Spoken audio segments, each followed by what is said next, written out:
Hello Pepys, Trivandrum സിറ്റിയിൽ നിന്ന് 11 kilometre അകലെ വൈകുന്നേരങ്ങളിൽ ഫ്രണ്ട്സുമായിട്ട് ഫാമിലീസായിട്ട് പോയിരിക്കാൻ പറ്റിയ സ്പോട്ട് വേറെങ്ങുമല്ല, നമ്മുടെ കാട്ടായിക്കോണത്തുള്ള മടവൂർ പാറ. ഇവിടുത്തെ പ്രവേശനത്തിനായി ഫീ ഒന്നും തന്നെ ഇല്ല. ഇവിടെ 2 വഴി കൂടെ വരാം. ഒന്ന്, പാറയുടെ മുകളിൽ കയറ് പിടിച്ച് കയറിയും അല്ലാതെ സൈഡിൽ കൂടി കാറിലും ബൈക്കിലും ഒക്കെ ആയിട്ട് വരാം. 100 മീറ്റർ ഉള്ള ബാംബു ബ്രിഡ്ജും 9-ാം നൂറ്റാണ്ടിലെ ഗുഹാക്ഷേത്രവുമാണ് ഇവിടുത്തെ പ്രത്യേകത. സീ ലെവലിൽ നിന്ന് 300 മീറ്റർ ഉയരമായതിനാൽ ഇവിടെ നിന്ന് അത്യാവശ്യം നല്ല വ്യൂസും കാണാൻ പറ്റും. പാറയുടെ മുകളിൽ കഫേറ്റി ഏരിയസും വിശ്രമ കേന്ദ്രങ്ങളും ഒക്കെ ഉണ്ട്.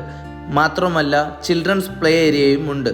1000-ൽ പല വർഷങ്ങളിൽ മുകളിലുള്ള മടവൂർ പാറ ആർക്കിയോളജിക്കൽ ഡിപ്പാർട്ട്മെന്റിന്റെ സംരക്ഷണത്തിലാണ്. ഇവിടുത്തെ ടൈമിങ്സ് രാവിലെ 9 മണി തൊട്ട് വൈകിട്ട് 6:30 വരെയാണ്. മൺഡേ അവധിയാണ്. ബാംബു ബ്രിഡ്ജിൽ കൂടി നടന്ന് ഓപ്പോസിറ്റ് സൈഡ് പോയാൽ ടോപ്പ് വ്യൂ ആസ്വദിക്കാം. ഒരു 5 മണിക്ക് ശേഷം വന്ന് കുറച്ച് കാറ്റും കൊണ്ട് സൂര്യാസ്തമയം കണ്ടിട്ട് പോകാൻ പറ്റിയ സ്ഥലം.